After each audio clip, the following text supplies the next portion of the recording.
Fancy. Let's do it again, Bobby. Let's do it again. Let's do it again. Talk me and you like a friend. Let's have some bread. Fancy bread. The fancy bread. Let's have another chat, people. Let's have a good time. Let's have a good chat. So, start it up. Welcome to FancyBread. I'm Adrian. I'm Ed. Today is a little different because, we have our chats and we like to bring a couple of topics that we want to talk about. Today I have a pretty deep topic that I'm going to talk about. And Ed here is going to contrast that with a couple of things that he wants to talk about. So it's a deep chat. Deep chat. Right. Deep chat. And today I want to talk about a couple of things that I have had in my mind as of late. Talk to me. I call this quality control. It's when you sit down with someone that you appreciate, admire, or respect, or someone that's in your close circle. Thank you. And you ask them things that are on your mind. It allows you to have a bit more of a, what would be the proper word? Perspective, right? Gives you more perspective as to how you can properly proceed. Because today I want to talk about pivoting. We've mentioned the word pivot a lot of times here on the show. And today I actually want to focus a little bit on that. And I will ask you, my brother, what to you is pivoting? You mean like mathematically? What is a pivot? Not mathematically, like in terms of actions, in terms of you, your life. Conscious decision to do things differently. It all stems, I think, into the thing where it's like one of the definitions of insanity, I think, or like real stupidity or something, expecting different results from the same actions. Correct. So I feel like a pivot is where you consciously say, well, you consciously acknowledge that, and you say, okay, to induce different effects, I'm going to do different actions. I'm going to make a change. Yeah, I like that. That's me. The one that I was able to narrow it down, it's a significant change in direction or strategy when something no longer aligns with your goals or needs. And very true for a lot of us out there, right? This is a tough time for all of us. Things are changing. Season is slow. We don't know where a lot of things might be going in terms of education, in terms of finances, and stuff. Right? It's a very apropos statement, sir. Correct. So, in that, I want to talk about some reasons why you might want to pivot, and ask you, what are some reasons that you might want to pivot from, let's say, a job situation? Why do I want to stop being a server? Perhaps, if that's something that you Why consider. do I feel... What do I feel about the present and near future of me being a server in the restaurant industry? It's coming to an end. It's coming to an end because I fucking hate everybody. I hate everybody. I think I've always been a person who, just to keep it simple, is like a little hot-headed. And I feel like that combined with, like guest stupidity is a volatile combination. So I feel like as far as a server goes, I feel like I'm reaching my end because I feel like I've done it to its maximum. And it's like anything. I desire new things, new experiences. And because of that, I need to pivot. But I say apropos because your statement is very appropriate and it's very well timed because I feel like this sentiment is shared by a lot of people who are at my stage. And by that, I mean people like us who have been in the industry for 10, 15 years, who have done it at a high level, competitively, lucratively, and are saying to themselves, there's nothing wrong with what we do. You can live a great life doing what we do. Yes. But I feel like some of us, not all of us, want more. And in order to want more, you need to change your actions because we're never going to get more by doing the same thing that we're doing. So a lot of us have reached a point right now where we say to ourselves, what is the next step? You're either saying to yourself, what is the next step? or you've already taken steps towards that next step, and you're just working in the restaurant to pay your bills and to enjoy yourself, which is what, a lot of us are currently doing. Of course. So, yeah, man, I'm looking forward to the next chapter.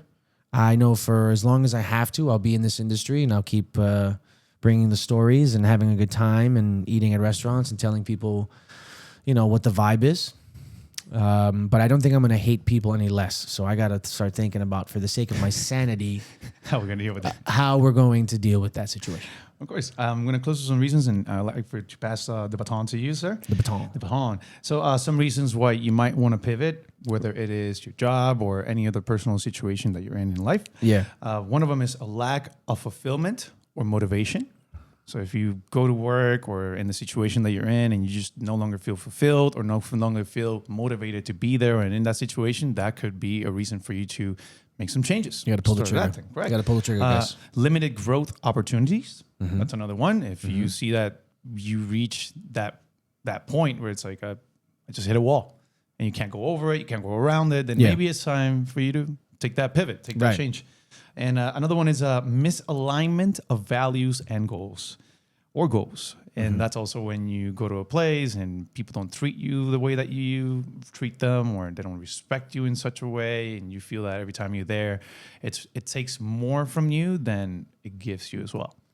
When you say people don't respect you the way you respect them, what do you mean? You mean like guests respect you when you serve them? Well, it's tough because I made a switch recently as to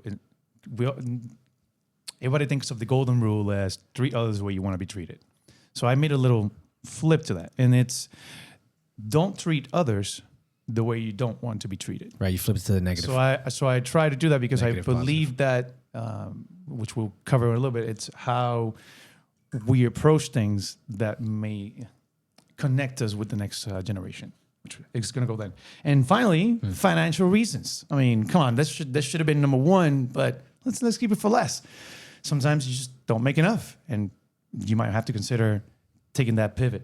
However, go ahead. Yeah, I mean, that's what's interesting about our situation is, it's slow as fuck in Miami right now. Everything is dead, but we've been very fortunate.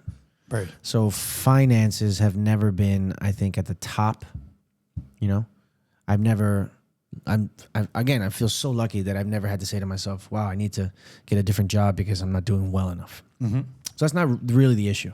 I mean, experience tells you that what's happening in Miami right now is a seasonal thing. It's harshly like different than it was in high season, but it's, money comes and goes. So that's never been the issue. But I can see how obviously that could be at the top of anyone's list. Number one, number two, and number three, all together. Yeah. Money. Absolutely, it makes sense. If this one is not covered, then it'd be hard. However, I will give a little caveat to that. I found myself in a time that I required to pivot in the past.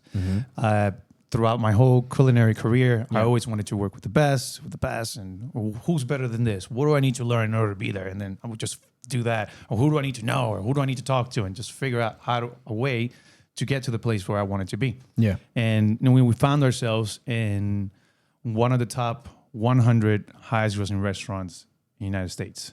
Thank God to that.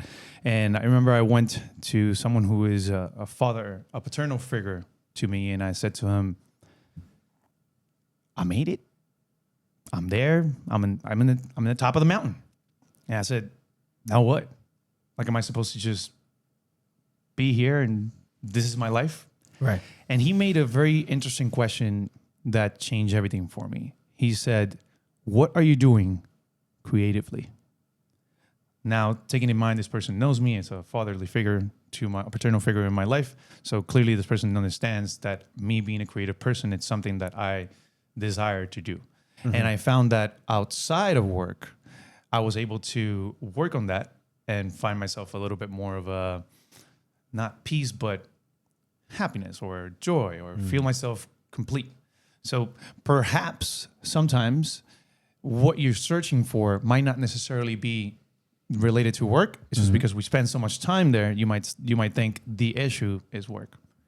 and you may need to take some time to figure out exactly what is it that is bothering you in order for you to attack it. And must pass the baton, sir. The baton. The baton. What do you got for me today? I got a couple cute little things here. I'm gonna keep going with this, by the way, but Yeah, we'll come back to it. Do you know what the Dunning-Kruger effect is? no. So the Dunning-Kruger effect is this like psychological thing where people who are dumb in a given topic think they are smarter than they are. I heard. And then conversely, people who are very, very intelligent don't give themselves as much credit, or they don't think they are as smart as they are. Yeah. So how does this relate to restaurants? So I've had an issue recently where places I go eat that are recommended highly by people that I trust fucking suck. I'm talking about suck, right? I went to Sparrow. Sucked. I haven't been. Not just sucked, fucking sucked. And everyone, all right, not everyone, but a lot of people I know were like, yo, Sparrow. Sucks. I wish Sparrow would fly away and never come back. I wish Sparrow was one of those restaurants that didn't make it in this off season. It's so sad. A lot of restaurants that a lot of people love aren't going to make it. They're not going to be here next year or in the next 2 years. Yeah. I hope Sparrow is one of those restaurants.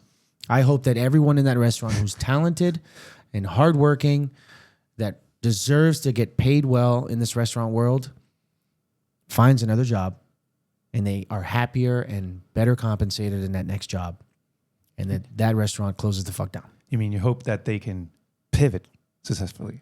Whatever. Sucks. So then I went to this pop-up called Niño Gordo. It's also in Wynwood. It's from Argentina. I think it's from Buenos Aires. Oh, Niño Gordo, you got to go. It's a Asian thing from Argentina thing, and you got to go to this thing. Sucked. Fucking sucked. I'm talking about sucked, bro. And everyone was like, yeah, this is the spot. I'm so happy they're coming. Oh, my God. I wasn't able to go when I was in Argentina. Sucks. That one, I hope everyone just loses their job there. I don't want anyone to find a better job in that place. Now, the question is... I'm not done. I know. Go ahead. I'm not done. I wanted to deepen down Fucking into there. Sucks. Go ahead. I went on a trip recently to South Carolina. I went to this restaurant called Husk, which is like in Charleston. Oh, you got to go to Husk. You know who recommended Husk? Seppi. Seppi recommended Husk. We had a chef that works in South Carolina who's extremely talented. He was like, yo, you got to go to Husk. Oh, so talented. Bah, bah, bah, bah, bah. I mean, his episode's out, so you can check it out. Sucked. Fucking sucked. The only reason I didn't behave more rashly is because it's the South, like the real South. Miami's not the South.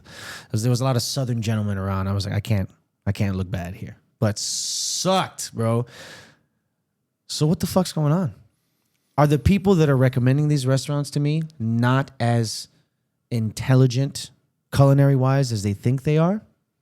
Am I less qualified than I think I am? Am I, just for the sake of the Dunning-Kruger effect, I the person in this situation who is more talented and I don't give myself more credit? What the fuck is going on?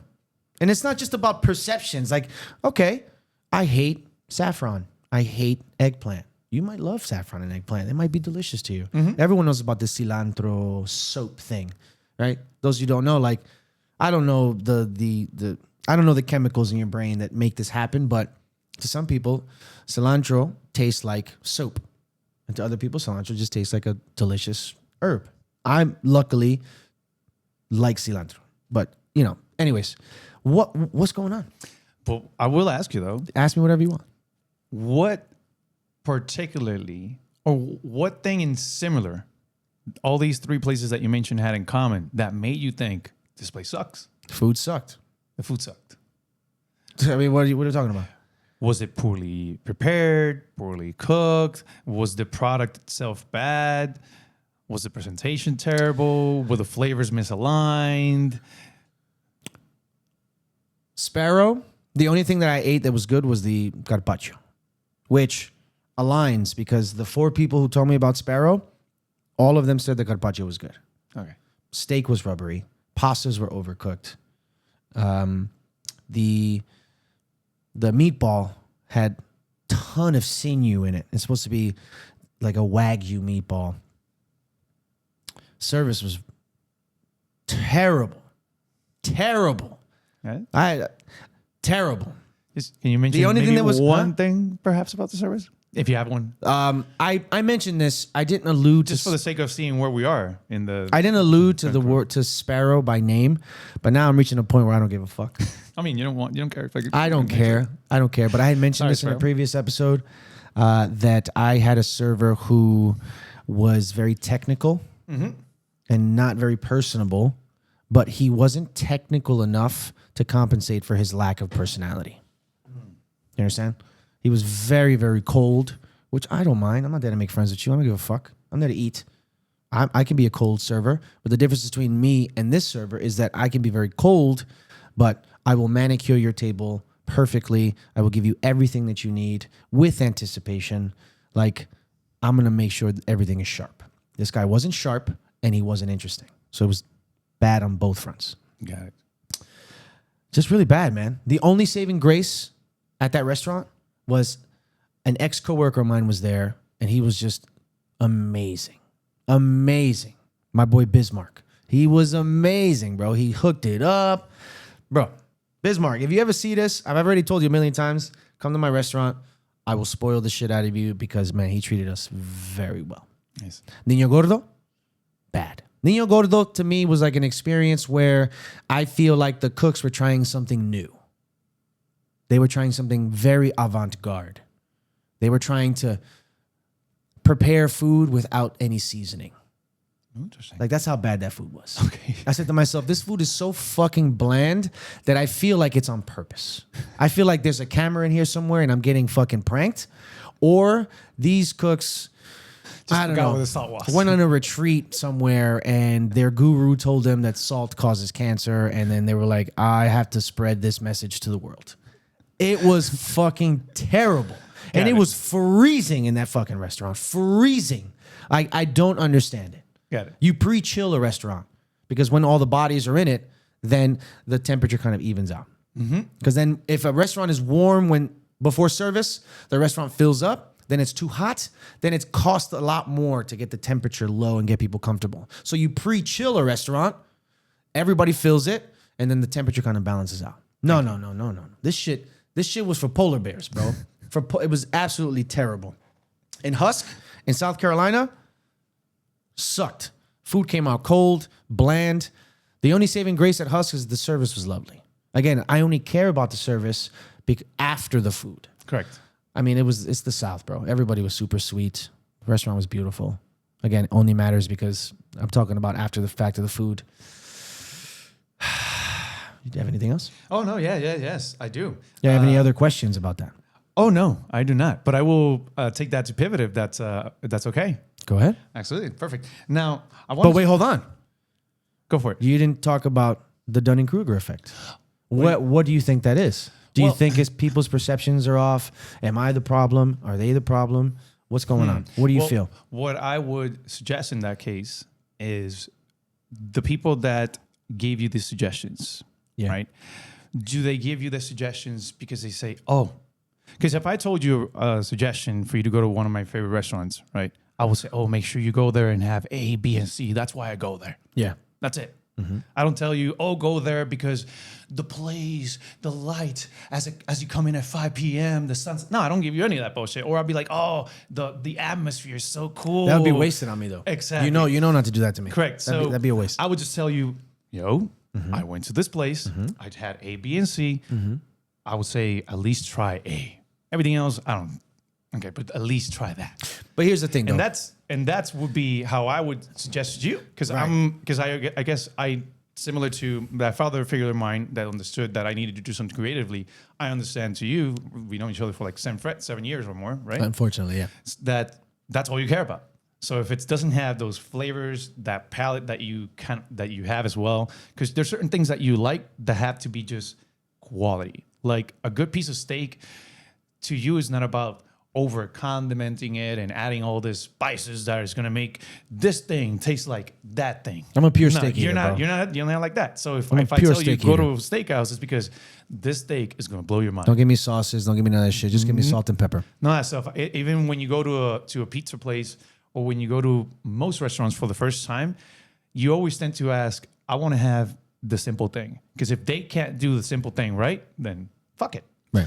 So what I would suggest is the people that are giving you the suggestions, what is the reason why they are going to this restaurant? Oh, no, I don't talk to them anymore. And based on that, then I would take that suggestion. I don't talk to them anymore. I guess that I goes... cut those friendships off. Which, No, although no. that moves on to a different point. Because what are things...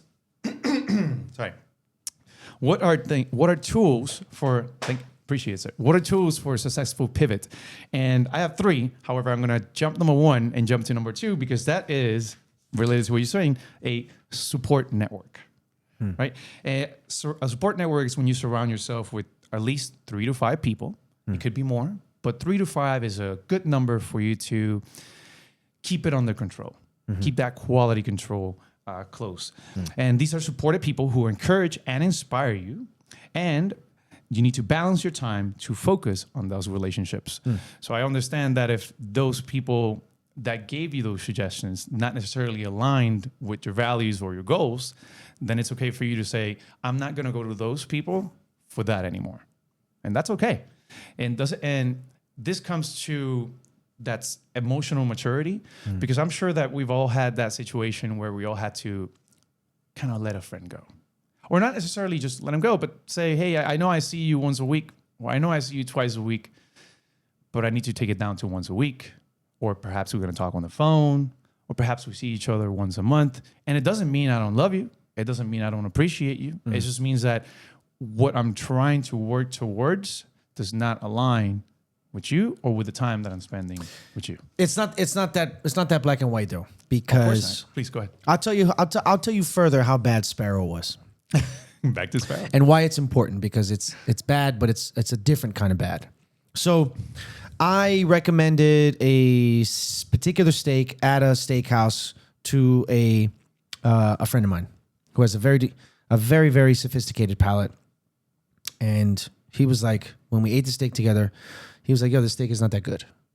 And I could understand what he meant, because it wasn't that good as I remember it. But I just want to double check this real quick.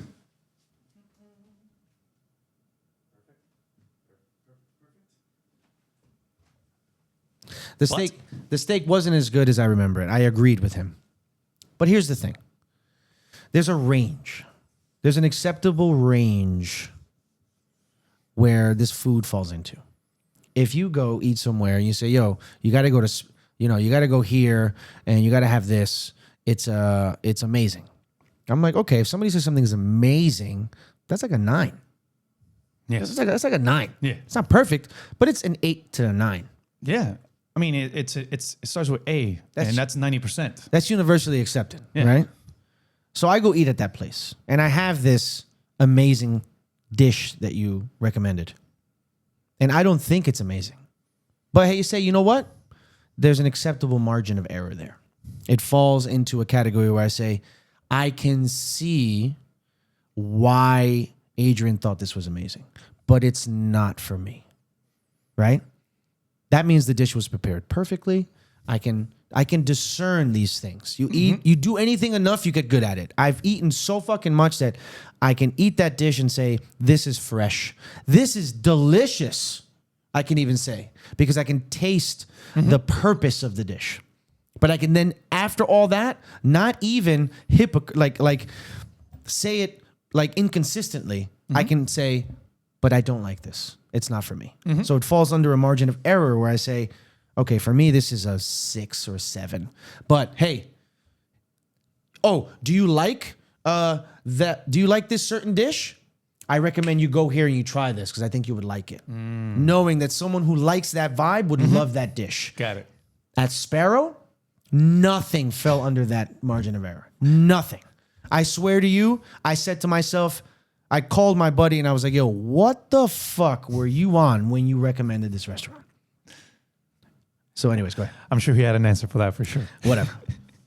I got one for you. Oh, please go ahead. Let's go on to something else. Go for it. So I had this experience where I wanted to buy this baked good. Mm-hmm.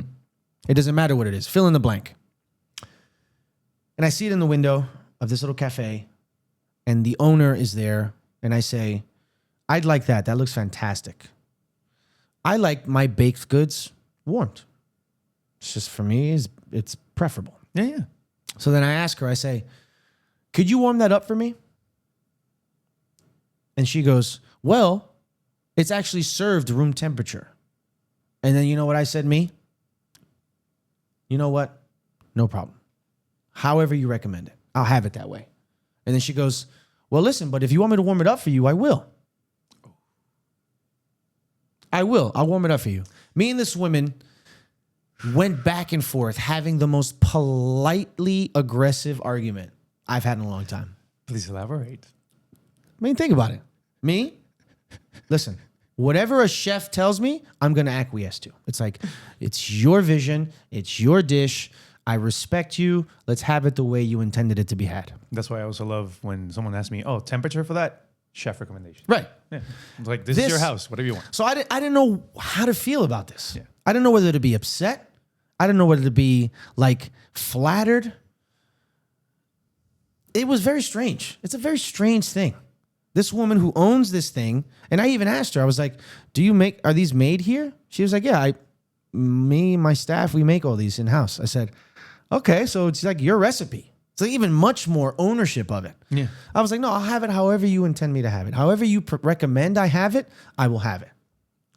And she kept going back and forth with me. She kept going back and forth. Oh, but I can warm it up for you if you want. No, but listen, if you obviously want it warm, I can warm it up for you. I almost felt like saying, yo, listen to me, bitch. Make the fucking thing how it's supposed to. It's supposed to come cold. I almost wanted to go over her, like aggressively. It was the most politely aggressive argument I've ever had in my life, bro. No, honestly, really, it's no trouble. And then I had to try to get like cute. I was like, listen, I'm actually in a rush. So if it takes you a while to heat it up, you don't have to do that. I'd rather have it now. I'd rather have it now. I lost that argument. The fucking chick warmed it up. She warmed it up. And the result? It was delicious. It was delicious. But that's my point. My point is... So where were you and her in the Dunning-Kruger effect at that point? No, that's different. We passed the Dunning-Kruger effect. It's funny because when I mentioned the Dunning-Kruger effect, you didn't want to answer it. You got distracted and you moved on. And now we moved on from it and now you want to go back to it. I knew it. Go ahead. I don't know, man. I think, in my opinion, is in that situation, she should have been like, this is the way we serve it. Yeah. Own it. Yeah. This is the way we serve it. That's it. Stick to your guns. Yeah. I think that establishments are a little bit too concerned with making guests happy to the point of compromising their vision. Correct. That's why whenever we have a pre-shift regarding a new dish, a new steak, etc., we always ask the chef, what is the preferred temperature? What is what you recommend? Right. And chef, they can do around this and this, but chef, if anyone's like, oh, whatever chef recommends, what are we going to send it as? Right. That's a question that you got to have, and you got to abide by that as well. It's their vision. You created the dish. What is it like? And obviously, certain things can change for those who like a thing a little bit more cooked or a little bit under. Right. But there are a lot more people in that Dunning-Kruger effect that are in the middle where they say, I want it the way that chef wants to send it. And you, as a server, need to know that and stand by those guns as well. Because there's certain dishes that guests will be like, oh, can I have it like that? And we say, no, this dish comes medium or more, not less. Oh, but I like it mooing. This dish comes medium or more. It's like, stick to your guns, my friend. You really do got to stick to your guns, man. People in restaurants need to stop being such pussies. That's really what it amounts to. That's what it amounts to. Because it's like, you can't be afraid of making them feel bad. For years and years and years and years, people have been saying the customer is always right. Yes, we and that is not even the whole saying. That's not the whole saying. You know that, right? Mm-mm. The whole saying, that complete phrase is the customer is always right in matters of taste. For anyone who's unclear what that means, it means that if you come to eat at my restaurant and you say you want the lamb well done, and I advise you, well done lamb has a tendency to be a little dry, and you say, thank you so much, I prefer the lamb well done, then you are correct. Yes. Because that is how you want it, and that is your preference. And that's where the statement ends. Mm-hmm. That's it. For years and years and years, piece of shit guests have been championing this phrase to empower themselves, to assume that as soon as they walk into the restaurant, they are correct. No. Again, what it means is that what you choose is correct for you. And it's not my position to judge you or try to correct you based on your preferences. And that's where it stops. Right. Because that's where it stops. If you want to go to a restaurant and order something and switch it based off what it was intended to be, then that's perhaps a different thing. Because if you want to have a specialty cocktail that was already pre-batch, meaning it was prepared previous to, maybe the vodka was infused with lavender or some flavor like that, and it's been sitting in that bottle, taking all those flavors in so that when we prepare the cocktail, it's a 3-step process. 1, 2, 3, it goes out. And someone's like, oh, I want to have that, but with my favorite vodka. And you say to them, no. I understand that you may have your preference for taste, but this is something that is intended to come out that way. Exactly. You can either say yes and try it, or say no and have a vodka tonic if you want. That is up to you. But there's certain things that, yes, you can be right, and there's certain things that you have to let go. Right. You want to come in to eat to a restaurant wearing a glitter jumpsuit? That's your preference. That's your taste. You are correct in that. You want to order meat that is a la carte. You want to order 15 side dishes. That is your right. You are correct in that way. But if I have a dish that is super high quality and it's considered by culinary professionals to be optimal, served a certain way, and you're coming to our restaurant, then you've agreed, whether you realize it or not, to trust the people who have created those dishes, who are preparing those dishes the way they've intended them to be made. Perfect. And if you want to deviate from that, that's too fucking bad. You got to try something else. And I want to be clear about something. If you make a change because it's all about me, right? This is my taste, my preference, etc. And you say, I want to have that the way that I want to have it. And we say, you know what? I want to fucking deal with you. You build it, you bought it. You build it, you bought it. I don't care I said that. If it was this, that, etc. If you build it, you buy it. I had a situation like that the other day where this woman didn't seem to understand that we're not a fucking, a Panera Bread or wherever they build salads. I said, man, we don't build salads here. Because she was saying, oh, you have a Caesar? I go, yes. Yeah. She was like, oh, can I add tomatoes and avocados and onions? I was like, no. I was like, we don't build salads here, ma'am. I'm sorry. And then some pussy manager was like, fine, because I had to get a manager involved because she didn't seem to understand. Mm-hmm. And you know me, if anyone's sticking to their fucking guns, I'm sticking to my guns. Of course. And then I got the manager involved and whatever. He got a different tune. Whatever. So then... Topic for another day. So then, I was like, fine, no problem. I was like, ma'am, I hope you understand. Because I think the manager also said this to her. But I reinforced it. I said, ma'am, just letting you know, you build it, you bought it. You don't like this salad, we're going to build it exactly how you want it. We don't do this. But if you don't like this salad, there's nothing I can do about it.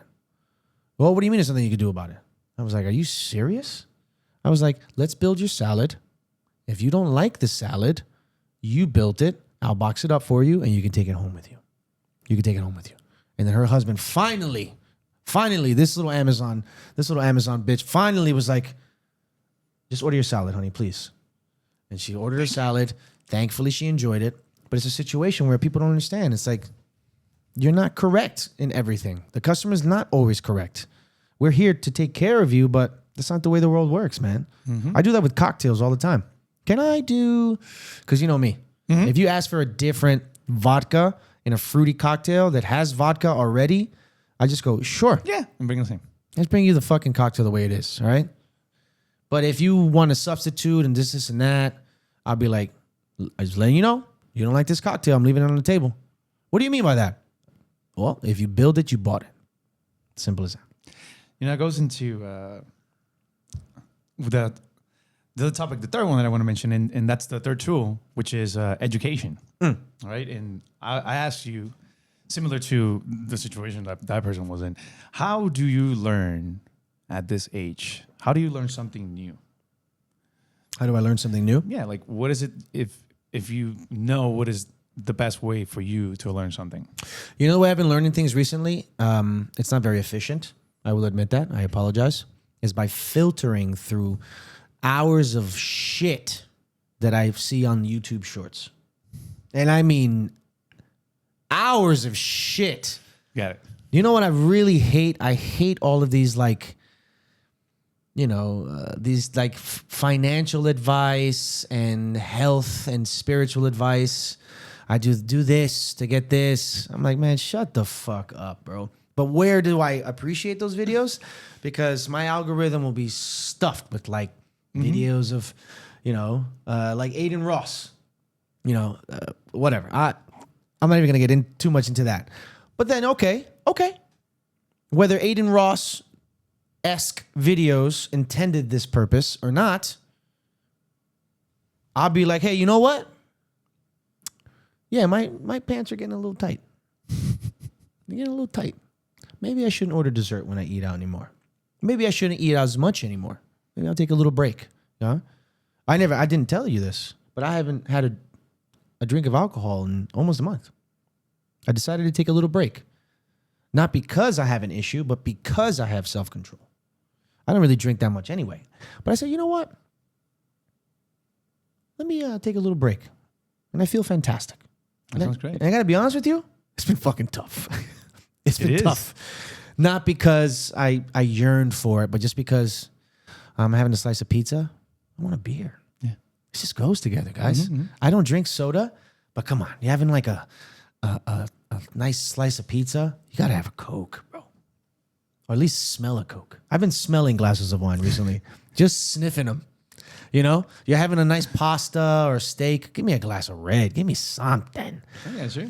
But yeah, so that's the way I learn things. I learn things through exposure, mostly like movies and TV. Right now, my modes of educating myself change.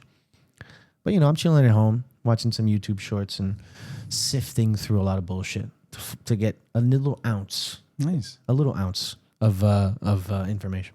Thank you for sharing. My most effective current method of learning, it comes from video games. Because I have this theory that the way that you do everything in life is the way you do everything in life. I don't feel so bad now. Yeah. I thought you were going to say, well, I actually read and in video games, there's I meditate. No. In video games, there's this style of video game that's called a Metroidvania, which I'm sure you heard of. Yeah. Metroidvania is a style in which you as a character, you have to go Metroidvania. from point A to point B. A side scroller? More like a labyrinth. Where Like you can Castlevania. Exactly. Like Castlevania. What's the name? It's Metroid Dead Souls. Dead correct. Souls. So it's Metroid and Castlevania mixed into one. They call it Metroidvania. Yeah. That's the style because it's like a big maze, and in your mind you have this puzzle that you have to solve. And oftentimes you find yourself with a door that you can't open because you don't have the tool or the necessary tool to open that door, or you don't have the skill to jump as high or run as fast. So you have to go sometimes back to find these things that will help you overcome those challenges. Yeah. So what I tend to do is I see something that I want to do, and when I find that door that I can't open or that ledge that I can't get over, then at that time, I look for the information specifically to what is it that I have to do to overcome that. And through the practice of doing so, because after you get through that door, many other doors are going to be that color, or many ledges are going to be as high. So as you keep jumping as high or opening those, you get used to it, and that becomes a part of you. Right. So it, to me is, again, finding the problem that I want to solve, finding the solution to that particular problem, and then I learn. Because if you find the challenge that you want to do, then you're gonna learn everything that needs to be learned for you to get there. Because otherwise, if I think, because there's other ways. For example, courses, self-studying, mentors, and hands-on experience. There's many different ways that a person can learn. But it's up to you to find which one applies to me. Because if I take a course with like 11 chapters and then my answer was in chapter 10, I only need to go to chapter 10. Because if I study chapters 1 to 11, that's all gone. Because I didn't use it. What do I need this for? It's true that at times you might find something, a nugget in there that's good. But I'd rather personally come back to that when I need to than trying to amass as much knowledge as I can from something that I'm eventually not going to use. A nugget. I'm hungry, man. There you go. Little chicken nugget. You have something you want to go for? Because otherwise we have one more. Go for it. Yeah, I got one. You know the show Undercover Boss? Yes. I mean, I have an idea because like, is it similar to Bar Rescue and stuff like that? They'll have like the same premise that somebody goes in and sees what they're doing without them knowing, and then they come in and then tell them to their face what they're doing wrong. Is it like a similar thing like that? Yes and no. And please go ahead. So Undercover Boss is the CEO of a company or something will like infiltrate a job as a new hire. And then they'll be shown around by somebody. They'll get trained as a new hire. Okay. So then they'll get the inside scoop through that exposure. They'll see everybody. They'll hear everything. I'm just thinking, are they going to put like a wig and makeup and stuff? They do. They do? Exactly. Because otherwise, it's like... So then after a preset amount of time, that boss exposes himself. And it's cheesy as fuck. It always happens the same way. Like they'll find somebody who is a detriment to the company. And they'll be like, you're fired. And then the person who trained them is like an angel and like taught him everything. And it's obvious that that person is like lives and breathes and for that company, right? They are like the handbook made person. They are the ambassador of that company. And then the undercover boss will be like moved by their performance. Anyways. So the way I think about that for restaurant experiences is when you have a large table and you don't know who's going to pay the check. And this happened to me because you never can be sure who's going to pay the check. No. Because we discussed this with Derek and Nicole on our like taking care of large tables and stuff. You always establish a host when a large table is going to eat. You want to speak to as few people as possible as far as the ordering goes. Correct. Because that's just more efficient. But the person who is the big boss with that big boss energy at the table isn't the person who's always necessarily going to pay. No. So I've learned a lot of lessons. I've been burned a lot because I've, take care of the person who's doing the ordering and has the boss energy and their partner. Like if it's a guy, I'll take care of him and his girl just a little bit more than everyone else. You know? But I've learned the hard way that it's hard to tell. You never know who's going to pay. Never. So what I did was, I don't know what it was. I had this table. It was an 8-top and it was mixed sex. And for some reason, Adrian, there was a little viejita at the table. And something about her resonated with me. And an older woman envision this. Yeah. You have a table of 40-40-year-olds. I think the oldest person at that table, other than this woman that I'm talking about, must have been like 50. Right? Able-bodied, like having a good time. Everyone had like positive energy. One person ordered.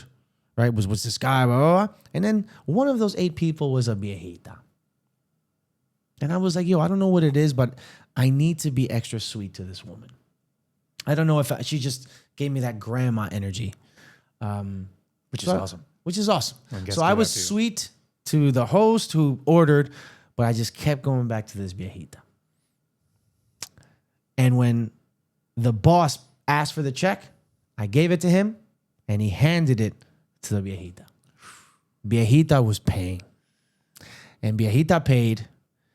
And Viejita didn't tip. It didn't make a difference. But if there was a situation where she was going to tip, she would have tipped. But she didn't tip. So there's a lesson for everybody. Don't assume who's going to pay. Sprinkle affection. Sprinkle affection around the table. I think Nicole implied that she was much better than I am at that. She liked to interact and, hustle and develop her own business that she does. But she didn't tip. But, I did the best that I could. I mean, what else could I do? I gave everything I got. Everything you got.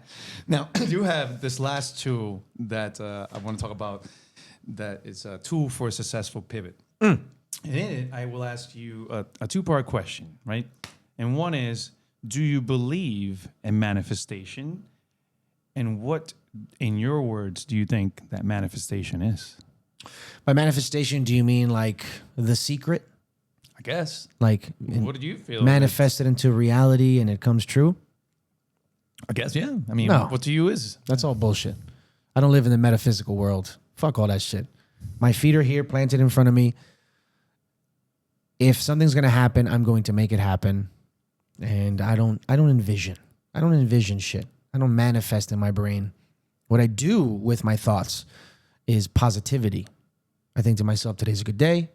I'm thankful to be alive. I'm thankful to be healthy.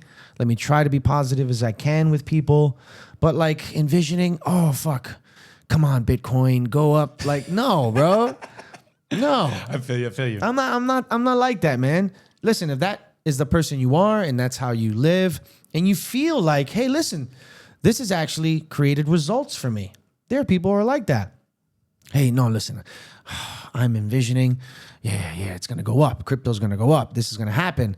And they feel like that happens. I mean, it's placebo, right? Placebo is effective. Mm-hmm. It's a real thing. Yeah. The mind is very powerful. Very. But I'm just not that kind of person. Got it. I'm a person who's very, very practical. Let's eat a good steak. Let's make and this. They ain't no right or wrong, bro. That's okay. Let's make this risky but educated investment. And, let's move forward. I feel you. The other reason I asked that question is because, like you mentioned, there's a lot of people that have this belief that by thinking of something, it's just going to happen. Like that, by wishing something, etc. And to me, I call that noise. It's when you go online and people are talking all these things and you have this idea or belief that you have to understand everything in order for it to happen to you. And that's what I said. Like you, I filtered through the shit to find one little grain that works for me. Exactly. Or the proper tool that you need to overcome, right? Yeah, whatever that might be. To me, what I come to, and I wrote this down, is manifestation is not more than setting up clear intentions and focusing on your goals. I understand that, again, people are like, all these things, and yes, energy and surrounding by yourself, by the people and all that. That's all cool. But it's a simple thing of setting up clear intentions and focusing on your goals. How many? Well, that depends on you, on your tempo, on how much you can do without feeling overly stressed. Because some amount of stress, even when we're about to record the show, something that I tell myself often is, this is not anxiety, this is not nervousness, this is excitement. I'm excited to do the thing that I enjoy doing. Mm-hmm. So it's about trying to do that mindset. And how many things should one do? Well, again, up to you. But a good rule of thumb is 2 to 3 things per day, 5 to 7 things per week, and then about 3 to 5 large things per month. If you, again, set up clear intention of the goal that you want to have, and tell yourself, by X date, I hope to have this by doing A, B, and C. Mm-hmm. Then I'm going to focus month A and making sure that I can tackle this, month B and this, month C and that. And then I'm going to do my weeks. So make sure that I can meet those goals. You have to stay clear to the plan, find the people that are also going towards that direction, and also find the tools that you need in order to make those things come true. That's my closest towards that. You have a last call, sir? I'm starving, man. Let's get this over with. Well, as you know, on this episode, we spoke very rarely about restaurants. But I think it was very important for us to talk about this. It's something that only by talking about it with others, you can tell yourself, you know what? Maybe I'm not so crazy after all. Maybe I'm not doing that bad. Maybe I am on the right track. In the end, it's all about self-governance and making sure you stick to those plans. Thank you for listening. Take care, everybody. Don't forget to like, share, subscribe.